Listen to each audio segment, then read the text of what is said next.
بسم اللہ الرحمن الرحیم۔ عزیزان اسلام، السلام علیکم ورحمۃ اللہ وبرکاتہ۔ عزیزان، ایک سوال کیا گیا ہے کہ اگر سیدہ خاتون جنت رضی اللہ تعالی عنہ کا جو وصال ہے وہ حضرت عمر رضی اللہ تعالی عنہ کے زد و کوب کرنے سے نہیں ہوا یا اسقاط محسن سے نہیں ہوا تو پھر ان کا وصال کیسے ہوا؟ یہ ایک سوال کیا گیا ہے۔ نہ معلوم وہ کون شخص ہے جس نے سوال کیا، کیونکہ مجھے اس پر عبور ہی نہیں ہے ایسی چیزوں پر انٹرنیٹ کی کہ مجھے پتہ چلے وہ بندہ کون ہے، وہ کس نوعیت پر سوال کر رہا ہے، لیکن یہ سوال ہم تک پہنچا ہے، تو آئیے اس کا جواب سنتے ہیں۔ اولا تو اب یہ ذہن نشین کر لیں کہ اہل تسنن کا اس پر اتفاق ہے کہ سیدہ کا جو وصال ہے وہ حضور صلی اللہ علیہ وسلم کے وصال کے غم کے اندر ہوا ہے فقط، اور کوئی بھی مکذوبہ واقعہ سبب نہیں ہے۔ یہی ایک ہی سبب تھا کہ حضور کا غم تھا، جس کی وجہ سے آپ ہر وقت نڈھال رہتی، ہر وقت پریشان رہتی یا روتی رہتی، مسکرانا آپ نے چھوڑ دیا تھا۔ ٹھیک 6 ماہ بعد آپ کا وصال ہو گیا۔ یہ اہل تسنن کے ہاں متفق ہے۔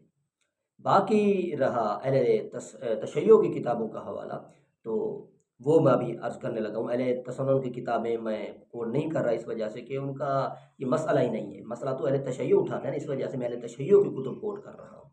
آئیے ذرا دیکھتے ہیں کہ اس حوالے سے اہل تشیع کیا کہتے ہیں۔ کیا اہل تشیع بھی اس واقعے کو کوڈ کرتے ہیں؟ فی ذکری وفات فاطمہ کے باب کے اندر وہ ذکر کرتے ہیں۔ آئیے ذرا اسے دیکھتے ہیں۔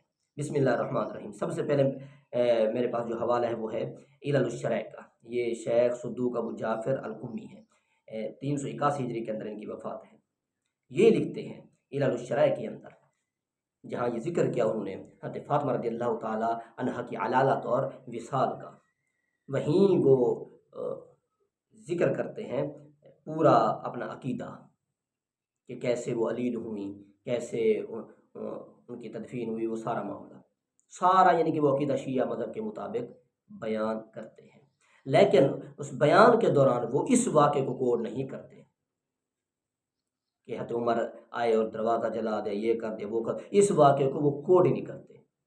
واقعہ ہوا ہوتا تو وہ کوڈ کرتے۔ پھر یہ کیسے ہو سکتا تھا کہ جو سبب اعظم ہے جس کی وجہ سے سیدہ علیل ہوئیں اور ان کا وصال ہوا، اس واقعے کو چھوڑ دیا جائے؟ سارا وہ جو نظریہ ہے وہ اہل تشیع کے مطابق کیا، ہاں جی، سارا بیان جو ہے وہ شیعہ عقیدے کے مطابق کیا، یہ چھوڑ دیا۔ تقیہ بنتا تو پورا بنتا نا، پورا ذکر ہے وہ اہل تسنن کے مطابق کرتے، لیکن نہیں، بلکہ اسی ذکر کے دوران میں وہ یہ بھی لکھتے ہیں، یعنی شیعہ عقیدہ کا نظریہ پہلے ذکر کیا سارا کہ وہ ناراض تھیں، فلاں تھا فلاں تھا، سارا شیعہ عقیدہ بیان کیا۔ بیچ میں یہ بھی لکھتے ہیں کہ حضرت ابوبکر صدیق اور حضرت عمر رضی اللہ تعالیٰ عنہ عیادت کے لیے بھی آئے۔ اگر تقیہ ہوتا تو ایسی چیزیں ذکر کرتے ہیں؟ بالکل بھی نہیں۔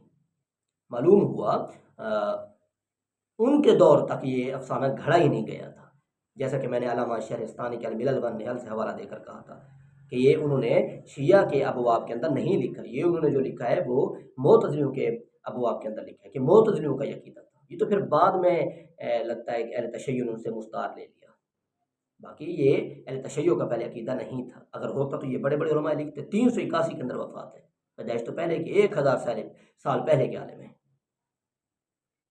ایسے ہی دوسرا حوالہ روضۃ الواعظین، علامہ نیشاپوری کی ہے، زین المحدثین علامہ نیشاپوری، المتوفی 508 ہجری۔ یہ بالکل اسی طرح واقعہ بیان کرتے جیسا کہ شیخ صدوق نے واقعہ بیان کیا، لیکن ان کا انداز اپنا تھا، اس کا انداز جو ہے وہ اپنا ہے۔ یہ بھی پورا جو بیان ہے وہ شیعہ عقیدے کے مطابق کرتا ہے کہ وہ کیسے علیل ہوئیں، کیسے جو ہے وہ ان کو غسل دیا گیا، کیسے ان کی تدفین ہوئی، سارا وہ جو واقعہ ہے وہ اہل تشیع کے عقیدے کے مطابق کرتے ہیں۔ لیکن اس عقیدے کے بیان کے دوران وہ اس واقعے کو کوڈ نہیں کرتے، جس طرح اہل تسنن نہیں کرتے ویسے یہ علامہ فتح نیشاپوری بھی نہیں کرتے۔ اگر ہوتا تو وہ بیان کرتے، جو سبب اعظم ہے کیسے ہو سکتا ہے کہ وہ چھوٹ جائے، جس کی وجہ سے وہ کیا ہوئیں، بیمار ہوئیں، علیل ہوئیں، پھر وصال ہوا، جو اس واقعے کو چھوڑ دیا جائے؟ نہیں۔ زین المحدثین کا لقب دیا جاتا ہے انہیں، انہوں نے بھی ذکر نہیں کیا، جیسے شیخ صدوق نے ذکر نہیں کیا ویسے انہوں نے بھی ذکر نہیں کیا۔ پورا واقعہ شیعہ مذہب کے مطابق ہے، لیکن یہ واقعہ کون نہیں۔ اگر تقیہ ہوتا تو دیگر جو معاملات ہیں وہ بھی پھر تقیہ کے منہج پر ہوتے،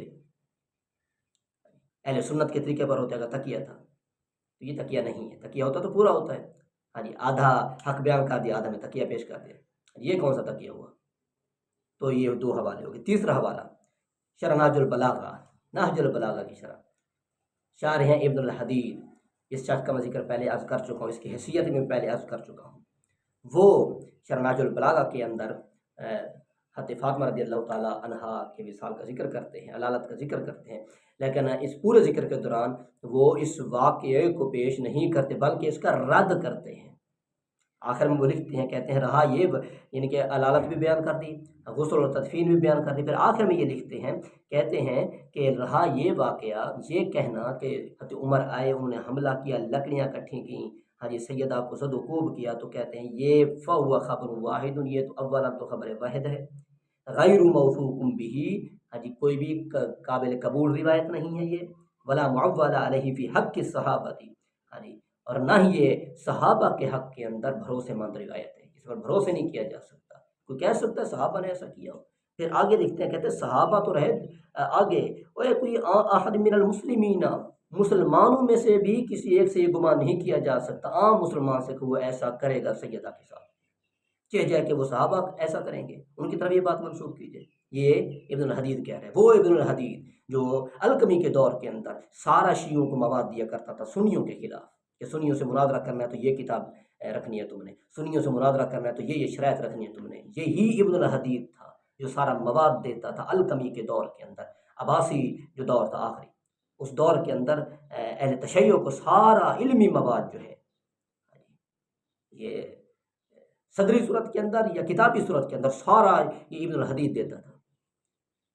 اتنا بڑا شیعہ کا عالم، اتنا بڑا شیعہ مذہب کا ترویج کرنے والا مروج شخص جو ہے وہ یہ کہہ رہا ہے کہ یہ واقعہ جھوٹا ہے۔ اب بتائیں کسی حوالے کی گنجائش رہتی ہے؟ کوئی پیچھے باقی حوالہ بچتا ہے؟ بالکل بھی نہیں بچتا۔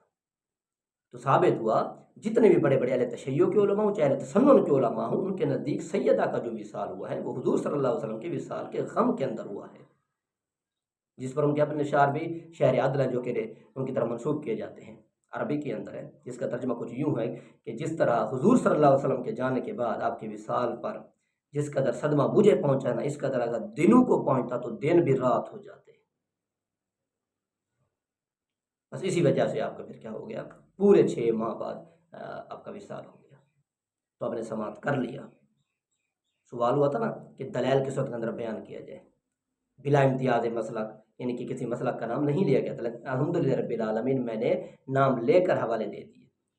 اہل تسنن کی کتب کے بھی حوالہ جات میں نے ذکر کر دیا، وہ حوالہ جات تو میں نے نہیں دیے، وہ میں نے یعنی کہ پورا ان کا نظریہ پیش کر دیا، کیونکہ ان کا اختلاف ہی نہیں ہے نا، جن کا اختلاف ہے یعنی اہل تشیع کا، میں نے ان کے حوالہ جات جو وہ کوڈ کر دیے۔ اختلاف بھی آج والوں کا ہے، پہلے والوں کے آپ نے حوالے سماعت کر لی ہے۔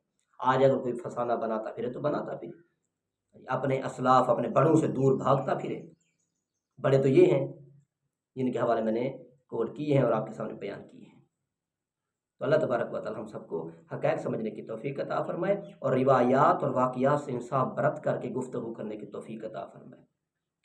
اللہ تعالی ہمیں ایسے افسانوں سے بچائے کہ جو امت کے اندر انتشار کا سبب بن رہے ہوں، جو امت کے اندر پھوٹ کا سبب بن رہے ہوں۔ ایک تو ہوں جھوٹے، یہ علیحدہ عذاب، دوسرا وہ امت کے اندر پھوٹ ڈال رہے ہوں، دوہرا عذاب۔ اللہ تعالی ہمیں ایسے جھوٹوں سے بچائے، ایسے افسانوں سے بچائے۔ آمین و آخر دعوانا الحمدللہ رب العالمین۔